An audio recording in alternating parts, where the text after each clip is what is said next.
আজকের ভিডিওয়ে moving average indicator নিয়ে আলোচনা করব। এই মুভিং অ্যাভারেজকে ফলো করে আমরা ট্রেডিংয়ের জন্য স্ট্র্যাটেজি তৈরি করতে পারি অথবা ইনভেস্টিংয়ের জন্য স্ট্র্যাটেজি তৈরি করতে পারি। তো সেটা কিভাবে করতে পারি সেটাই দেখাবো। লাস্ট উইক আমি আরএসআই ইন্ডিকেটর নিয়ে আলোচনা করেছিলাম। তো আপনারা অনেকেই বলেছেন আরও অন্যান্য ইন্ডিকেটর সম্পর্কে শিখতে চান। তাই আজকের ভিডিওয়ে আমি মুভিং অ্যাভারেজ ইন্ডিকেটর নিয়ে আলোচনা করব। তাই যদি কেউ আরএসআই ইন্ডিকেটরের ভিডিওটা মিস করে গিয়ে থাকেন তাহলে একবার দেখে নিতে পারেন। ডেসক্রিপশানে আমি লিংক দিয়ে রাখবো, চাইলে দেখে নিতে পারেন। তাহলে ভিডিওটা শুরু করা যাক। আমি নিরুপমা শেয়ার শেখো চ্যানেলের পক্ষ থেকে সকল বন্ধুদের স্বাগত জানাই। আর চ্যানেলে যদি ফার্স্ট টাইম ভিজিট করে থাকেন তাহলে অবশ্যই চ্যানেলটা সাবস্ক্রাইব করে নেবেন আর পাশে থাকা বেল আইকনটা প্রেস করে রাখবেন। আমি ভিডিও আপলোড করার সাথে সাথে আপনাদের কাছে ভিডিওটা পৌঁছে যাবে। আর ভিডিওটা যদি ভালো লাগে অবশ্যই লাইক এবং শেয়ার করতে ভুলবেন না। তো ভিডিওটা শুরু করার আগে একটা কথা বলি। আমার এক ভিউয়ার্স বলেছেন আরএসআইয়ের সাথে সাথে এমএসসিডি দেখতে হবে কিনা। দেখুন, যেসব ইন্ডিকেটর সম্পর্কে আপনার যথেষ্ট নলেজ আছে অবশ্যই সেসব ইন্ডিকেটর আপনারা ট্রেড নেবার সময় দেখে নিতে পারেন। তো তার মানে কিন্তু আমি এটা বলছি না যে সব ইন্ডিকেটর জানার দরকার আছে। অনেক ইন্ডিকেটর রয়েছে, তার মধ্যে থেকে 3-4টে ইন্ডিকেটর সম্পর্কে খুব ভালো করে জানলেই মোটামুটি আমরা ট্রেড করতে পারবো। সবসময় যে ইন্ডিকেটর যা ইন্ডিকেট করছে স্টক বা ইন্ডেক্স সেইভাবেই চলবে তা কিন্তু নয়। তবে আমরা বেশিরভাগ সময় যেমন 80 থেকে 90% আমরা দেখি স্টক বা ইন্ডেক্স সেইভাবে চলছে। তো যাই হোক, এবার মুভিং অ্যাভারেজ সম্পর্কে আলোচনা করব। মুভিং অ্যাভারেজ হলো একটা টেকনিক্যাল ইন্ডিকেটর। এর সাহায্যে ট্রেডার্স এবং ইনভেস্টররা স্টক বা ইন্ডেক্সের ট্রেডের ডাইরেকশনটা বুঝতে পারে। এটা কিভাবে ক্যালকুলেট হয়? ধরুন আপনি 9 ডেজ মুভিং অ্যাভারেজ বার করতে চাইছেন, তাহলে লাস্ট 9 ডেজের ক্লোজিং প্রাইসকে পরপর যোগ করে সেটা 9 দিয়ে ভাগ করলেই কিন্তু আমরা অ্যাভারেজ প্রাইসটা পেয়ে যাব। তাহলে এটা মুভিং অ্যাভারেজ বলা হচ্ছে কেন? কারণ প্রত্যেক দিনের ক্লোজিং প্রাইস কিন্তু চেঞ্জ হয়, অর্থাৎ স্টকের প্রাইস কিন্তু প্রতিদিন মুভ করছে। তাই আপনি যখনই 1 থেকে 9 দিনের দাম পর পর যোগ করে 9 দিয়ে ভাগ করলেন সেটা প্রথম 9 ডেজের মুভিং অ্যাভারেজ বেরোলো। এবার যখন আপনি 10 দিনের মাথায় গিয়ে আবার 9 দিনের মুভিং অ্যাভারেজ ক্যালকুলেট করবেন সেক্ষেত্রে কিন্তু ফার্স্ট দিন বাদ চলে যাবে, সেকেন্ড দিন থেকে 10 দিন অর্থাৎ সেই 9 দিনের যে ক্লোজিং প্রাইস আছে তাকে পরপর যোগ করে 9 দিয়ে ভাগ করে যেটা বেরোবে সেটাই হচ্ছে মুভিং অ্যাভারেজ প্রাইস। অর্থাৎ শেয়ারের প্রাইস রেগুলার মুভ করছে, তাই যে অ্যাভারেজটা আমরা ক্যালকুলেট করে বার করছি সেটাকে বলা হচ্ছে মুভিং অ্যাভারেজ।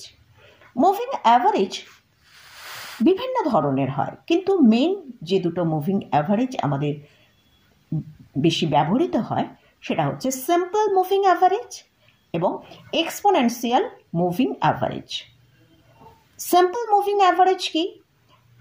এই যে বললাম যেভাবে ক্লোজিং প্রাইসকে আমরা অ্যাড করে সেই সংখ্যা দিয়ে ডিভাইড করে যেটা পাচ্ছি সেটাই সিম্পল মুভিং অ্যাভারেজ। এই সিম্পল মুভিং অ্যাভারেজ কিন্তু প্রত্যেক দিনের যে ক্লোজিং প্রাইস প্রত্যেকটাকে সমান গুরুত্ব দেয়। তাহলে সেকেন্ড হচ্ছে এক্সপোনেনশিয়াল মুভিং অ্যাভারেজ। এক্ষেত্রে আমরা স্টকের যে লাস্ট ডের যে প্রাইস ক্লোজিং প্রাইস তাকে কিন্তু সবচেয়ে বেশি গুরুত্ব দেওয়া হয়। যেরকম হয়তো পরপর 9 ডেজ ক্যান্ডেল স্টিক রয়েছে, তো লাস্ট যে ক্যান্ডেল স্টিকের যে ক্লোজিং প্রাইস তাকেই কিন্তু সব থেকে বেশি ইম্পর্টেন্স দেওয়া হচ্ছে। তারপর কিন্তু তার আগের যে ক্যান্ডেলের ক্লোজিং প্রাইস রয়েছে তাকে তারও থেকেও কম ইম্পর্টেন্স পাচ্ছে তার আগে যে ক্যান্ডেলটা ক্লোজিং প্রাইস আছে সেটা। এক্সপোনেনশিয়াল মুভিং অ্যাভারেজের প্রাইস কিন্তু খুব তাড়াতাড়ি চেঞ্জ হয়ে যায়। যেমন আমরা সিম্পল মুভিং অ্যাভারেজের প্রাইসে কিন্তু অতটা বেশি তাড়াতাড়ি চেঞ্জ হয় না। আর এই এক্সপোনেনশিয়াল মুভিং অ্যাভারেজ আমরা ইন্টারডে, শর্ট টার্ম ট্রেডিং এসব ক্ষেত্রে কিন্তু বেশি ইউজ করে থাকি। আর সিম্পল মুভিং অ্যাভারেজ আমরা যদি লং টার্মের জন্য কোনো ইনভেস্টমেন্ট করি তার প্রসপেক্টিভে কিন্তু আমরা সিম্পল মুভিং অ্যাভারেজকে যদি ইউজ করি সেটা বেশি ভালো হয়। এক্সপোনেনশিয়াল মুভিং অ্যাভারেজে আমরা শর্ট টার্মে অর্থাৎ ইন্টারডে ট্রেডিং এর ক্ষেত্রে কিন্তু এক্সপোনেনশিয়াল মুভিং অ্যাভারেজটা আমাদের ব্যবহার করলে সেটা বেটার রেজাল্ট হয়। সেক্ষেত্রে যেহেতু আমরা 15 মিনিটস 30 মিনিটসের চার্ট ফলো করি, আর আমরা সিম্পল মুভিং অ্যাভারেজটা আমরা যদি লং টার্ম পিরিয়ডের জন্য ইউজ করি ডেইলি চার্টে, সেক্ষেত্রে কিন্তু আমাদের বেশি বেনিফিটটা হয়। তো বিভিন্ন পিরিয়ডসের জন্য কিন্তু আমরা এই মুভিং অ্যাভারেজটা তৈরি করি। শর্ট টার্মের জন্য 7, 9, 13, 21 এগুলো হয়ে থাকে। আর আমরা লং টার্ম পার্সপেক্টিভের জন্য কিন্তু 50, 100, 200 এগুলোকে করে থাকি। তো 50টা অনেক সময় শর্ট টার্মেও আমরা কিন্তু ওয়াচ করে থাকি।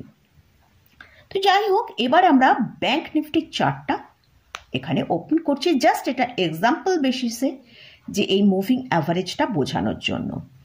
তো সেখানে আমরা দেখতে পাচ্ছি যে চার্টটা যখনই ওপেন করেছি ওপরের দিকে আমরা দেখছি ইন্ডিকেটার আছে, ইন্ডিকেটারে ক্লিক করলেই সেখানে ইএমআ যখনই আমরা লিখব তখনই এক্সপোনেনশিয়াল মুভিং অ্যাভারেজ আসবে, সেটাকে আমরা ক্লিক করব।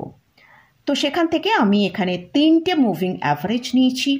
একটা হচ্ছে 21 ডেজ, সেটা ব্ল্যাক কালারটা বোঝাচ্ছে, যেটা 50 ডেজ মুভিং অ্যাভারেজ সেটা রেড কালার, আর যেটা 200 ডেজ মুভিং অ্যাভারেজ সেটা হচ্ছে ব্লু কালার। এই 3টে কালারে কিন্তু আমি এখানে মেনশন করেছি যাতে আপনাদের বুঝতে সুবিধা হয়। তো আমরা যখন লং টার্মের জন্য কোনো স্টক বা ইন্ডেক্সের বাইয়ের কথা চিন্তা ভাবনা করব, তার জন্য কিন্তু অবশ্যই আমাদের চার্ট দেখে যদি বাই করতে চাই তাহলে কিন্তু অবশ্যই আমাদের 200 ডিএমআ ওপরে যদি সেই স্টক বা ইন্ডেক্স থাকে তবেই আমরা কিন্তু বাই করার কথা চিন্তা ভাবনা করতে পারি। তবে এক্ষেত্রে একটা কথা বলি যে লং টার্মে যদি চার্ট ফলো করে করি সেক্ষেত্রে এইটা হবে, কিন্তু কেউ যদি ফান্ডামেন্টালি একটা গুড স্টককে আইডেন্টিফাই করে তার কারেকশানে হয়তো স্টকটা 200 ডিএমআর নিচে চলে গেল, সেক্ষেত্রে বাই করতে চান অবশ্যই সেখানে করা যেতে পারে, যেহেতু ফান্ডামেন্টালি স্টকটা খুবই গুড আর তিনি লং টার্মের জন্য পোর্টফোলিও অ্যাড করতে চাইছেন। আর চার্ট দেখে যদি আমরা বাই করতে চাই তাহলে অবশ্যই 200 ডিএমআর ওপরে যতক্ষণ স্টকটা থাকবে সেক্ষেত্রে আমরা বাই করতে পারি। কাছাকাছি 200 ডিএমআর কাছাকাছি হয়তো স্টকটা এসেছে, সেক্ষেত্রে কিন্তু বাই করার একটা ভালো অপরচুনিটি থাকে। এবারে আমরা শর্ট টার্মের জন্য আসব।